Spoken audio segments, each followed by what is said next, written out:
Hello and welcome to the Real Women, Real Purpose talk show, live in the On Purpose Woman magazine and global community Facebook page.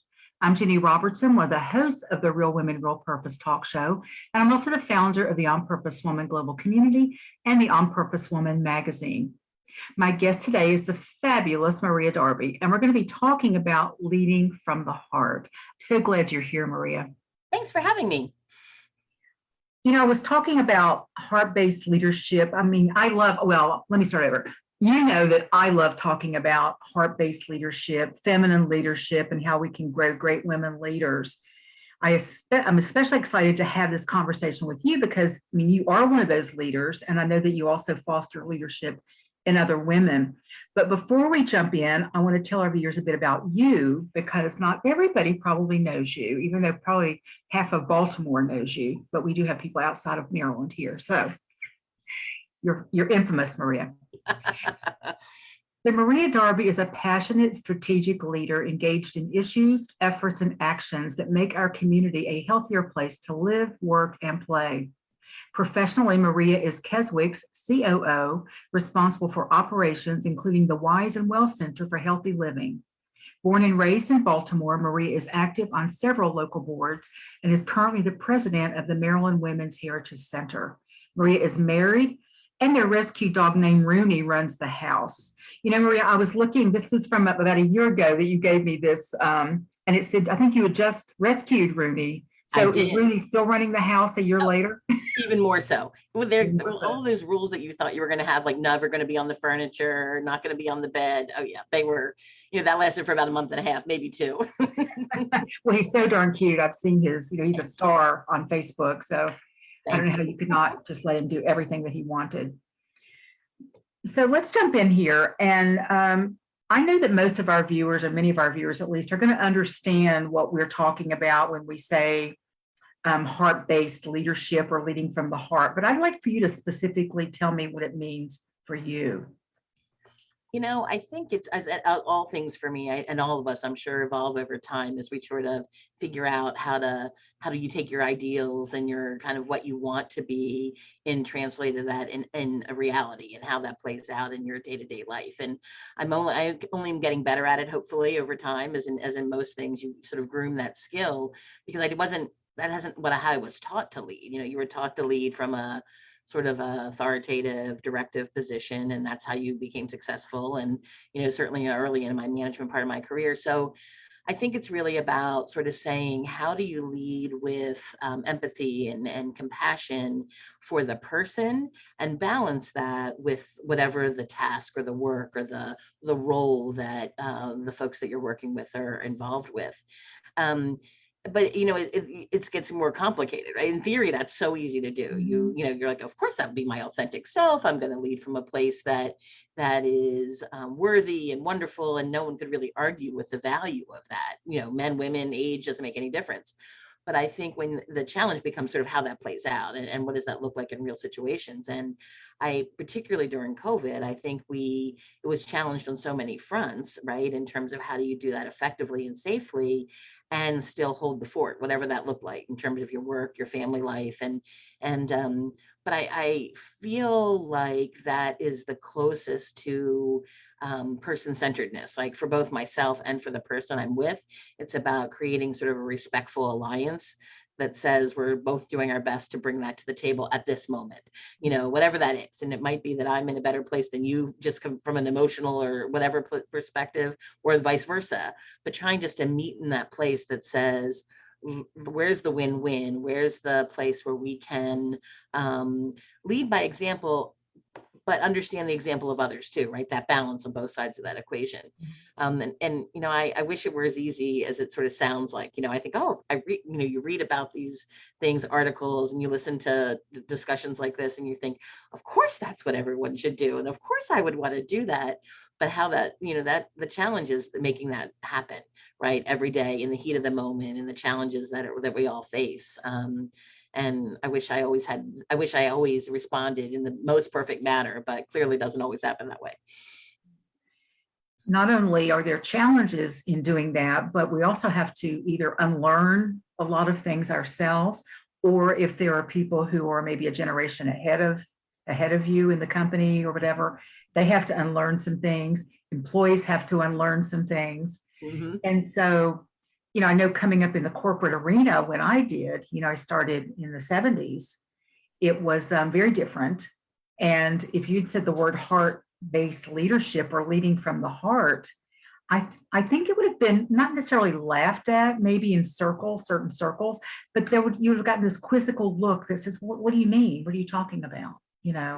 Because I think a lot of the feminine characteristics that are present in heart-based leadership were not being honored in the old days, like in my lifetime. That's true. And so they weren't respected. So anything that was seen as feminine was considered kind of weak. Like you say, you're supposed to lead with, authoritarianism. And, it's my way or the highway.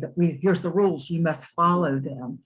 So why do you think it changed? Why do you think it started to change? I mean, it's been gradual over a number of years, but what do you think precipitated this change? Do you have any ideas about that? Yeah, I feel like I first started to hear about, I spent most of my career in the nonprofit world, but even there it wasn't as common a discussion. But I feel like in the volunteer world, so the ones that were volunteer organizations that were led by volunteers, so things like the Junior League and the Jewish Women's Federation and things like that, where people didn't really have hold over people. You weren't in charge of them, quote unquote. You started to hear those words, servant leadership. It became, there was a whole movement around what does servant leadership mean, and it was really about how do you sort of respect each other as volunteers and as leaders in the community, but also the clients you were serving.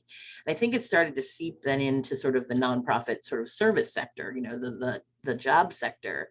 But I feel like the real change has happened as the faces of leadership have changed in all the ways, not just sex, not just women and men, but because I think there's certainly plenty of men who I think lead from the heart. But it seems like it became okay to start giving voice to that as younger generations started coming into the workplace and saying, they didn't respond well to sort of the directive, right? They didn't grow up that way. That wasn't the way they were experienced in school and life. And so when they hit the job market, they were like, this is not me. I don't feel connected in this world. And then I think, so that I think just like hit speed when you got to COVID, right? I think it was like, because then you started to reevaluate your priorities and saying family's important, your life's important, health's important, and maybe things you were willing to give up and do previously weren't, that you are now something you're not willing to give up, right? So you're sort of thinking about how you're going to balance those things. So I think that's the change. I think it's, as you've seen diversity in all the ways in leadership in the growth of small businesses, that I think that now had where people weren't under big corporate realms where there were a whole bunch of roll down layers of rules and activities. I think the growth of small business entrepreneurs, people doing the sort of side hustle thing, officially or unofficially, as well as sort of literally the changing face. So more women in leadership roles, more people of color, more people of different backgrounds, creeds and races and where they grew up and how they lived, as society became, well, we've always been integrated, just we didn't all have power, right? But as people started to sort of even the playing field to some extent, or at least gain ground, I think different voices were at the table and maybe started to question sort of, is this the right way? Are we getting the results we want? And then, when you start seeing that maybe a different way of doing things produces different results that affect either your collective impact or the bottom line or some combination of both of those things, it's an easier tale, right? It's easier to sort of kind of quote sell that to others when you can say, oh, well, a diverse leadership team, a diverse board, ages, colors, creeds, sexes, makes for better outcomes. Then people buy into it a little easier, right? The sort of bigger world starts saying, maybe there's something going on here. That's, maybe there's something to this whole sort of leading from a different place. But it's complicated. It's, let's be honest, it's far easier to be directive and focused and some of those ways. And sometimes during the pandemic, it was called for, right? To be able to and I think coming out of the pandemic, it's hard to go back, right? Like you're sort of now like, okay, we were at a good place. Then we were in the pandemic where we had to sort of set, maybe chart a course that whether you couldn't really weren't able to say, how does everyone agree to, right? You're just on the course. And now we're coming out of the pandemic and we're saying, Okay, so how do we move back? How do we sort of get back to where we were with the new information that people have different goals in life now? What does that look like? That's going to change a whole lot of things too, because, how many companies have figured out, wow, people don't goof off when they get to work from home. Mm. Productivity is up because they're not having that commute, which again, I think comes from a heart-based place that you start to look at people's lifestyles and how they can have more value with their children and their spouse and their home, and then be a happier employee because they actually aren't trying to juggle all of it in such extreme ways. So I think that's going to be a really good thing.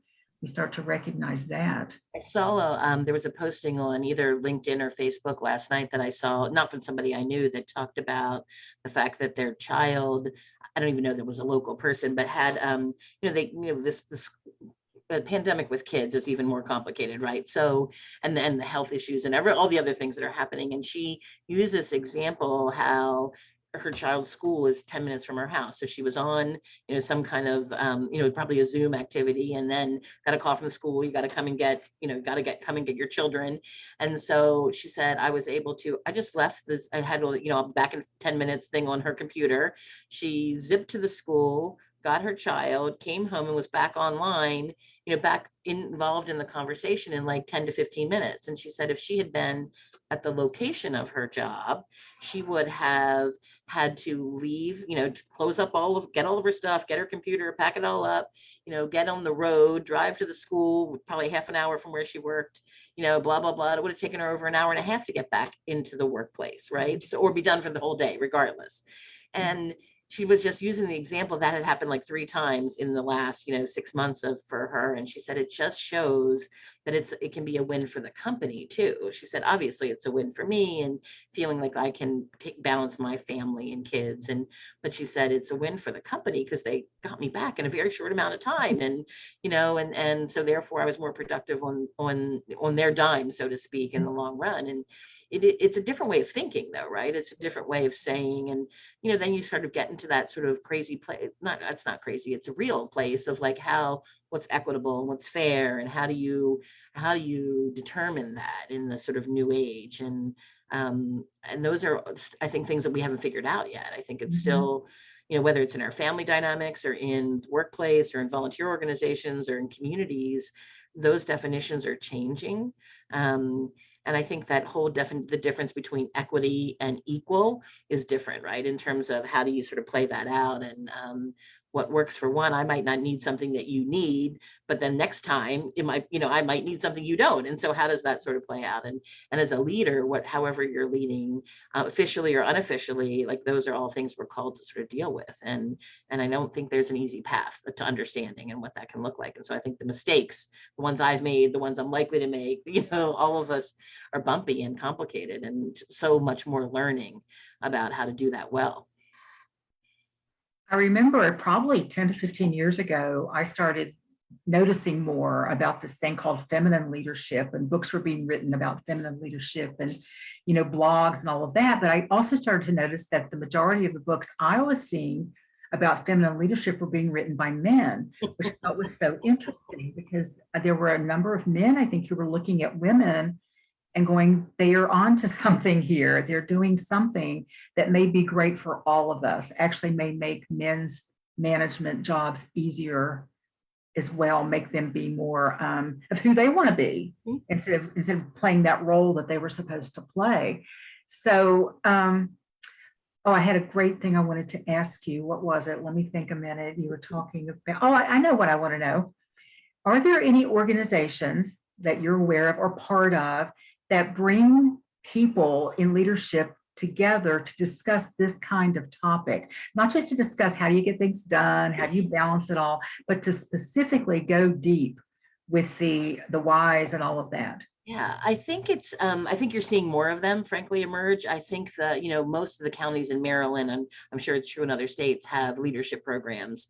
And that are, and they used to be, I think, they were very focused on what's happening in the community. So not just about your business world, but are you a good business and a good leader from a business perspective in your community, was a part of a lot of leadership programs. So there's a good, partnership between community life and business life. but I'm on the board of leadership Baltimore County, and part of what we've shifted really in the last, probably half decade or more now, that we're saying, that's important. We want to do that, but we need to have sort of a trusted place, because you build a camaraderie with your class during the time to be able to ask hard questions of each other, because we only learn when we're able to say, yeah, Ginny, I don't understand what you mean when you say equity, or I don't understand what you mean when you say feminine leadership, or I don't know I'm not walking in your shoes, so help me see a picture.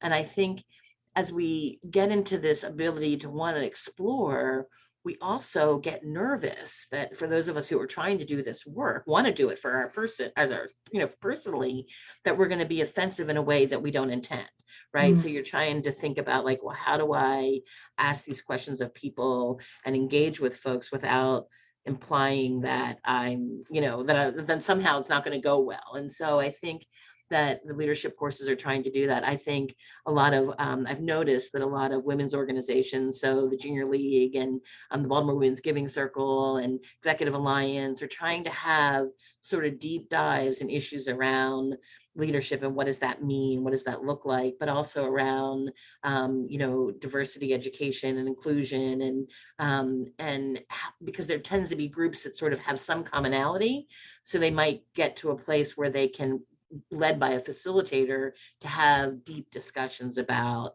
how do we make that change, right? If we all recognize or want to learn, assumingly, to be better as a world, then how do we broach the tough questions? How do we really delve below all the issues, whether it's white privilege or it's about male leadership, female leadership, like whatever those, how do you got to get to a place where you can question, right? Where you can, a safe space where you can say, I know that this is what I should do or believe or understand, and I want it, but I don't have any clue how to get there, because I don't even know what I'm doing wrong to get to that next place, or what I'm doing that's not helpful, or what I'm doing that somehow is not meeting the other person's needs, or being respectful of their experience. And because I would like to believe, it might be the Pollyanna in me, that if we knew it, we would do better, right? If we knew better, we would do better. And I just think some of those, some of those things are just complicated. There's an amazing facilitator. She reminds me so much of you in a lot of ways. Her name is Vicki Clark, and I met her a zillion years ago. She was a facilitator for the Junior League nationally. And she, during some of the, she's created like an online group of that folks can, where some of these conversations can happen as well, right? So that now that the world, you can all gather, and sometimes it's easier to ask questions of people that you're not going to necessarily run into in the grocery store, because it even seems more safe, or more where you can ask tougher questions, where you're not going to be outed among people that you might run into, to be able to know what you're doing wrong. And I just think that's so great. And I think in workplaces, you see younger people now, they're much more comfortable with that. They're much more, I grew up in a workplace back in, you wouldn't touch it. It was like, these are the rules, you follow them, and you don't have any of these politics discussions or any other kinds of religion, race, creed, women, power, discussion, because you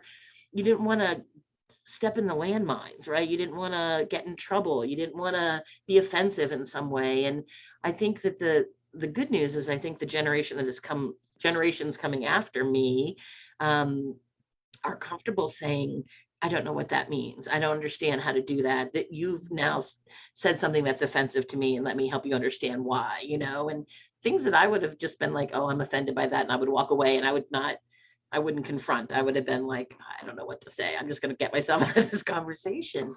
And leading in that environment, though, is complicated, both, and even more so in a volunteer organization. If you're doing it on your community group or some other group, it's like, yeah, those rules seem even more like fluid, right? And you're not sure how to do that well. But I only hope that those kind of in-depth conversations then are gonna take us to a next place where we can talk about the hard stuff. The Women's Heritage Center last night had a great discussion around critical race theory. I was there. I watched it. Oh, so I couldn't see who else was on, I thought it was fascinating, because so many times the issue becomes politicized, which I understand the reasons behind that. you don't get to have the conversation about what it really is, like not Right. how you interpret it, but what it really is. And I was so enthralled. That was the fastest hour I've ever been on anything in my life. Because it was the panelists' perspectives were valuable, and it was just fact, right? It was just here's the information, you Good know. stats. Yeah, I was in. Yeah. Did you enjoy it? Did you think it I was did. I what good? did. In fact, the next day I contacted a friend of mine who's in Georgia who does a lot of work. She's an African-American woman who does a lot of work in diversity and inclusion. I said, would you come on a show with me so we can talk about critical race theory and why there are people who fear it? Mhm. Because I know a little bit more than I did the other night. And I could still put it, what's that whole idea about you can fit it to a thimble? There's some saying about that. Yes. I still don't know much at all, but I want to know more. And so you all inspired me to step out and do something even more with that. Yeah, I do want to know more too. I don't really, I didn't really know much about just the theory, like the Mhm. concept, right? You're right. I do know a little bit more than I did, but now it just has me sort of hungry for like, how do we explore? How do we go to the next level? How do I understand more so that I can figure out how to navigate more effectively, how I can create change, how I can at least not stand in the way of change, right? I don't want to, even if I can't move it, I want to, in full the way I might like, all the time, I want to make sure that I'm not creating obstacles in some way for others, or whatever that is. And it was so interesting. And I feel like these kinds of conversations that people are more commonplace, which is really in some ways so exciting, right? These are not conversations we would have had 30 years ago. I mean, not even 20 years ago, in any way that wasn't far to the left, far to the right, far, whatever it is, whatever way you want to You're in categorize. safe little circles with people Right, agreed with you. right. Yeah. Right. Yeah. And Yeah. sometimes when you're in the same circle of people, you collectively think because you're in agreement around whatever, right? And even if it's the good position or the appropriate position or the right, whatever position, you don't really learn any more from that, right? You just reinforce beliefs, whatever that is. And I just get so excited about when I see young women lead, and young people, not even just women, but young people lead from a place of authenticity that says, this is where I am, and I am still learning, and I'm going to misstep, and I'm going to try to do better, but are much more comfortable. I think just much more comfortable sort of saying, I don't know, right? I'm not going to leave whatever the way the traditional way is. And I'm still figuring out what the way is that I'm going to do right now and what is effective. And that just would never have happened. And I think and I'm still learning. I mean, I would no way in any way say I misstep all the time. I look back on the last 2.5 years of COVID and I think, oh, I should have done things differently. I could have led from a different perspective. I could have done different things. I might have handled things differently. God forbid I experience another, any of us go through another crazy place like we've had for the last 2 years. But all you can do is look at it and say, what's the takeaway? What's Yeah. what's the moment where you look back and you say, you have a little, it's cringeworthy. I call them those cringeworthy moments when you're like, oh, I might not have handled that from the person-centeredness that I might want to. I might have looked at differently now. Well, I think that you have to be coming from that heart space to even recognize that there was another way you could have handled it. Mhm, Don't you? I mhm. mean, it takes that awareness of actually wanting to do better, to acknowledging that, oh, I could have done that better. Yep. And rather than beat ourselves up for it, just say, oh, here's some new information. Next time, if I have anything similar to this, I'll just put this in my little toolbox here and pull it out later. Right. I also think that maybe I don't know, because I'm not around a lot of really young people who are, gone through college and out there working now. But I think a lot of us who are parents of those 30 and 40-year-olds raised them maybe a bit differently than we were raised, Mhm. raised them to have a different sense of self, maybe raised them to have, I'm speaking from my experience with my son, to have this different outlook on the world, to not see the divisions as much, to not see the differences, but more of the similarities.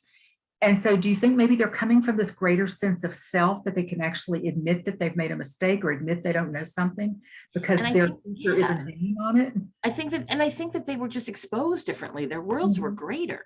The technology is, for the good and bad of what that can be, it exposes you to a different world. The travel that young people do now, Yeah. like, I mean, I own my own family. The travel that my nephews and nieces have done that I probably have not even done now, just because of it was important to their families, were and able to do it differently. And I think that they therefore are they've just learned a different way. Like I remember thinking, in old traditional families, my grandparents' generation, when if the woman passed before the man, it didn't go well. Like in terms of any way, God forbid, that happens. Obviously, somebody's going to pass first. But like if you still had younger ones, like the men, because they were just the bread earners, like that was their role. It doesn't matter what they wanted to be, that was the role they were given, right? And so I think now when I watch, my husband and that generation, and then my nephews and nieces and their families, like they're much more equal partnerships. There's not like the men do this, the women do that, women raise the kids, the men do earn the money. It's not even just that clear. It's more about if they feel comfortable as men, I think participating in the family life, whatever that looks like for them, the relationship side of their life, whatever that looks like, is different. And I think that that's because their parents, have experienced that differently. Our generation, have all sort of done it a little bit better. And you're right. I think that the 30 somethings that are now raising their children are exposed to an even greater world. And so they are just having conversations that are so different. I remember when my nephews were young and they were in school, and I was going up to see them, play sports. And when they would say, they would tell me about a friend, and I would, they would describe them because, I'm getting the names, it's, all these young people. And I remember thinking so dramatically that I know that when I was young, I would have said, you know, she's white or black or Asian or in, high school or lower school or whatever. And it was so interesting. It struck me that never once did those things come up. It was like, well, you remember, he's in my science class. He plays football with me. He's on the lacrosse team.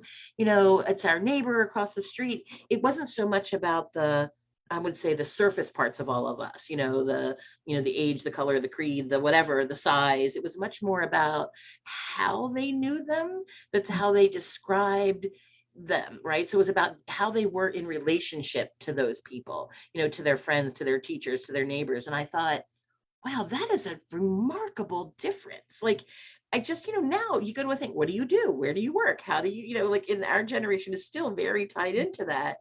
And they're like, oh, well, I know this person through our neighbor or, a babysitter. And I think, what does that mean as they get older, right? So what is, you take that and that description, and then you magnify that, as they raise their children now, and you think, that's just remarkable change in not even 100 years, right? So you're talking 30 years, 20 years, 30 years. And so I try to say, like, what will that be in 30 years from now? It gives me hope that these kind of conversations will just be normal, or maybe not even necessary at all, right? Because it'll just be, I think that it'll be something we don't even know yet. I mean, it's I think leadership in all those ways are such an evolving topic that and how it's defined is so inherent in the generation that's embracing it at that moment or in their roles, that it allows for the greatest amount of impact, right? Because it allows you to say, in both your personal life, your community life, and your professional life, I can do better than whoever before me because I've learned from their history, which is Mhm. why it always makes me nervous when we try to change history. I want to say own the history, the good, the bad, and the ugly, because, what's that saying? What you don't understand, you're doomed to repeat, or something. Like, you got to talk about it and own what didn't go well or what the bad choices were that were made, and understand the context.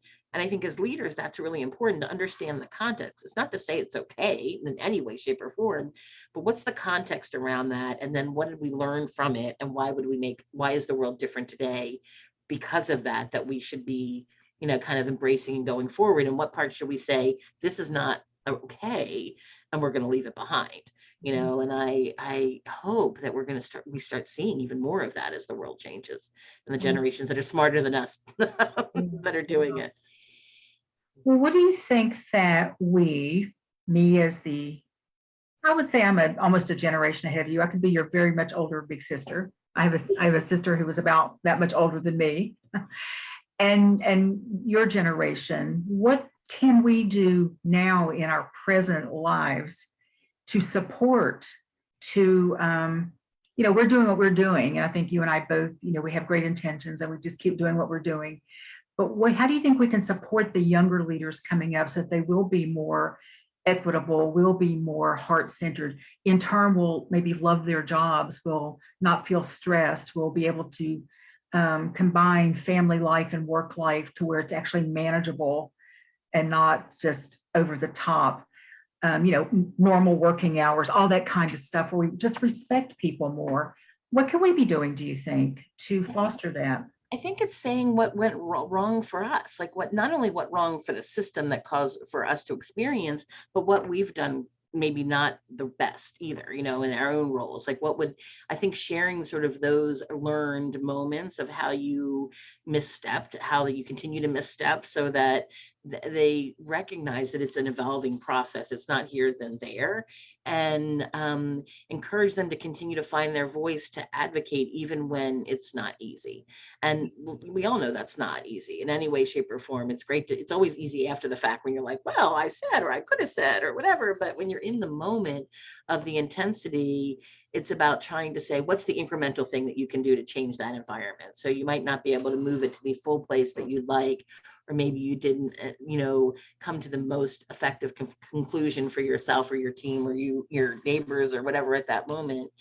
But creating that space for the questioning, creating that space for the dialogue that might be uncomfortable and difficult, is important and not easy. Like who wants to go back and say, oh, these are the 17 things I did wrong in this last week. Right. So, but I think fostering that ability to say when something doesn't go well, and like, how do you have that constructive conversation that says, okay, it didn't go well for whatever reason, but what did we learn from it, as opposed to like, drilling down on the mistake. We've all been there, right? Where you're like, keep saying, well, this didn't work. And you go talk about it in depth and you're like, okay, so unless that exact thing happens again, I'm going to have learned nothing, because, what's the chances of that exact thing happening the exact same way again? But if you can say, what's the lesson learned from the whole experience, like draw out the next conversations, that I think is then usable, for both the person and then for the whole team or the community or whatever, whatever area you're working in going forward. Because change only happens when we keep moving forward. We sort of remember the past, we live in the present, and we change the future. That's the key pieces to getting us to a new place. And it all sounds so much easier than it really is. Yeah. I had a couple of thoughts when you were talking, and I think those are amazing points. Thank you for those. That not only, when we share where we've dropped the ball, where we've messed up, where we've learned something, not only does sharing that actually help other people have a clue about, the dance, but it also tells them that it's okay to like fess up. It's okay. Don't have all this shame around mistakes. All this, because, how many of us grew up in environments at work where we were scared to actually say we made a mistake because of the punitive damages that might be done, or the shame that came with it, or oh God, in fact, the imposter syndrome that a lot of women, I remember, as brilliant as I sometimes thought I was, I remember getting up sometimes in the morning and thinking, today's the day. They say they're going to figure out, I have no idea what I'm doing. Because of the environment I was in. I just felt like I was always treading water, yet nothing supported that other than my workload. I got raises, I got accolades, but there was this underlying thing that said, I better not, this could all go away tomorrow. And when you're in an organization that has heart-based leadership, employees shouldn't feel that kind of fear. True. Correct? That's true. It's hard though, I mean, because both for the employee and for the employer, the leader and the volunteer group or whatever the pieces are, because there's still outcomes you're trying to get to, whatever those are, right? And so how do you balance those things? And it's that dance that is the most difficult part of that, but when you're leading yourself, so just yourself, don't even think about anyone else. When you're leading your own self in that way, just that dance is hard. And then you sort of take it out to any roles that you might have as a volunteer, as a staff person, or as an official leader in some way. And it gets even more complicated because everyone is so different now. All the variations of people are in the workplace, and in the volunteer group and in your neighborhood. And I went to something at the Greater Baltimore Committee a few years ago now, and there was the person that was presenting was talking about the fact that every generation that's able to work, and that's age appropriate, that could work, and from an age perspective, is in the workplace right now, because the market had fallen, and there was all the people that were going to retire didn't, and blah blah blah. And so you have, for the first time in like our country's history, such different, like I think it's 5 or 6 generations of like people in the workplace that grew up in very, very different environments, different work environments, different family environments, different political environments. And you can't negate that, because those are all things that make people who they are, and they're trying to get along. Trying to even speak somewhat the same language. Right. And it's like, yeah, it's really hard. I mean, think about, like, sometimes it's hard for my husband and I to find the same language, much as like whole other random groups of people. And so that's just it's not an easy, an easy time, I think, to be in those roles. And it's why I think when people take official, like, political roles, regardless of their their actual, not to be political about like their what their beliefs are, but just who put themselves out there to try to lead a city, a county, a nation, a school board, like, I can't think of anything harder at a time when there's so much coverage, right? And everyone has so many avenues to share their opinions and tell the world what they think and comment on every single thing that happens, and in real time, 24 hours a day. yeah. Then you have to wait for the other shoe to drop. It already dropped before you even found out about the first shoe. You're still trying to find the first shoe, and yeah, it's true. It's interesting. Yeah. It's an interesting time to, I think, be alive. My dad, I remember him saying to me, "Oh my God, I would never want to go back and be growing up when you were," the thing parents say to teenagers when they're growing up. And I was like, oh, that's such an old person to say. In my mind, I'm thinking that's such an old person thing to say. Like, you're 100, you're thinking in your mind. But I now, as an adult, I think that, like, oh my God, it's so much harder to raise children. It's so much harder to be a teenager. It's so much harder, to be a middle schooler. It's so much better in a lot of ways, right? So much better, so many more experiences, so much more learning and opportunity for growth, but so much harder because the balance is there's so many more things to balance, right? And the more that you have, the more that you're called to balance and evaluate and sift through and figure out how you're gonna, how does that fit for you? As a woman, let's be honest, when you could be a teacher or a nurse, that wasn't great in any way, obviously, in terms of limiting capacity. Great to be a teacher or a nurse if that's what you wanted to be. Right. But when those were your only choices, you either knew it or not, right? There wasn't 75,000. Like, there's some things about having the world as your oyster. That is, wow, that's a lot. Yeah. Yeah, it is interesting, isn't it? We think back of because I'm in that generation of nurse. I think they added secretary, and there was mommy, housewife.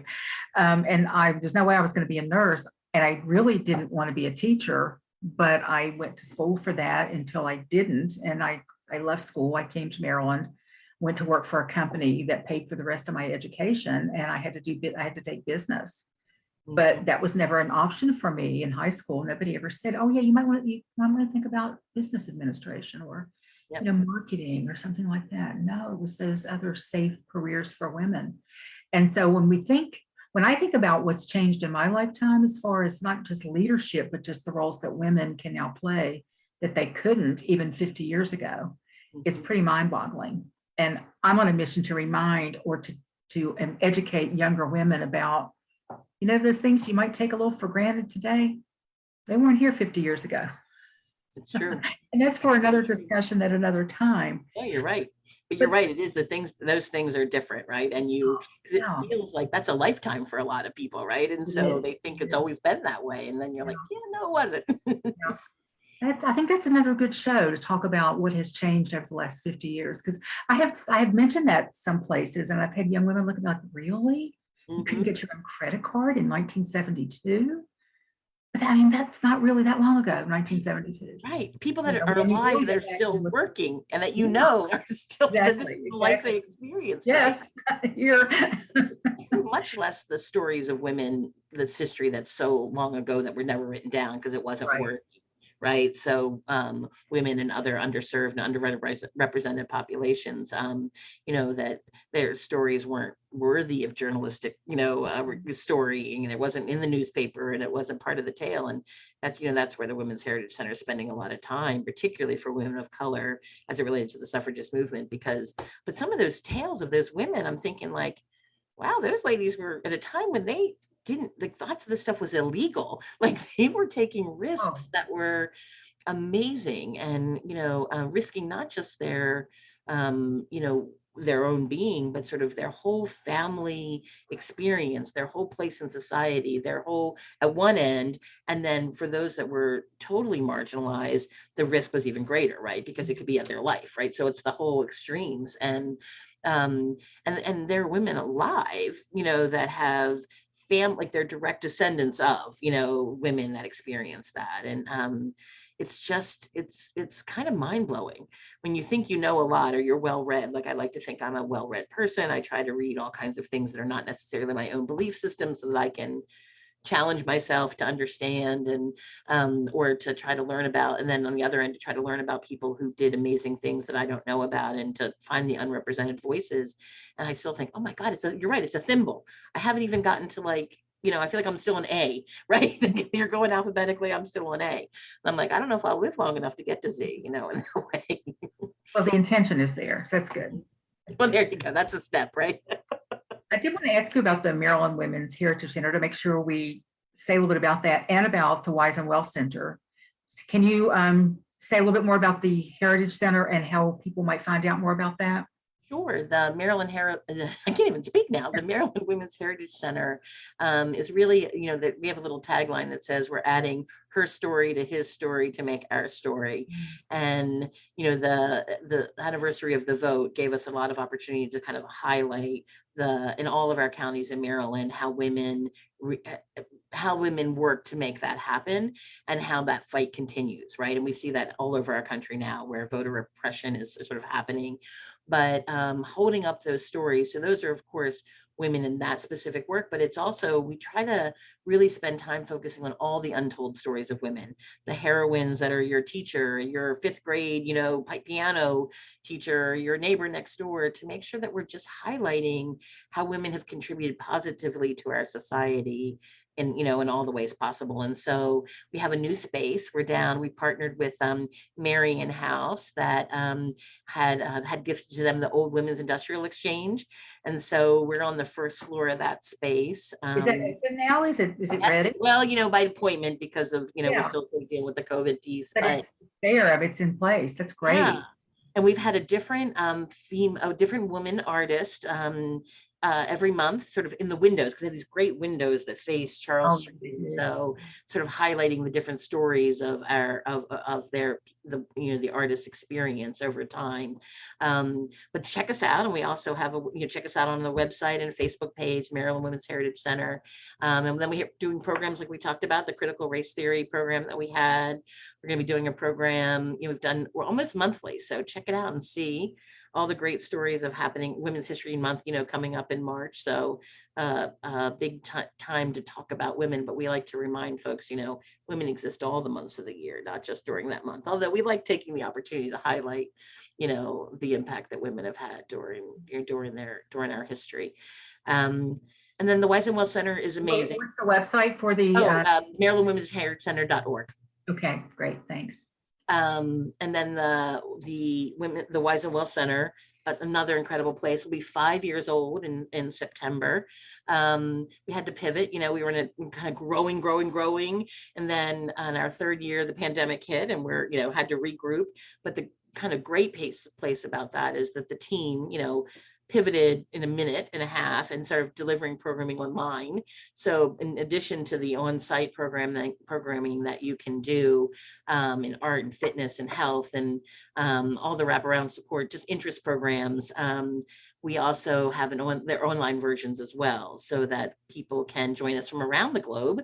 And the fun fact is we actually do have people joining us now from other states. And I think all in this country still, but that's a goal, right? But it's nice to have been able to do that in a team that was really dedicated to doing that in a minute. We were closed down and then, opened up back online in a week's time. So check us out at choosecaswick.org and then hit the Wise and Well Center, click on the Wise and Well Center, and there's all kinds of programming there that might spike your interest, from watercolors to Zumba to the history of various artists and parts of Baltimore and Maryland, as well as sort of things that might be particular around focus for your health. So hypertension and diabetes and weight management and those other important things, because what we know is the healthier we go into every decade of our life, the better off we are, right? Every time you hit that next block, the better that you've taken care of yourself. And so it can start any time.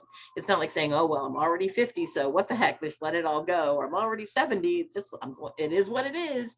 The Wise and Well Center helps you sort of say, where are you now? And then how can we move that to a better place under your goals, whatever they are for you?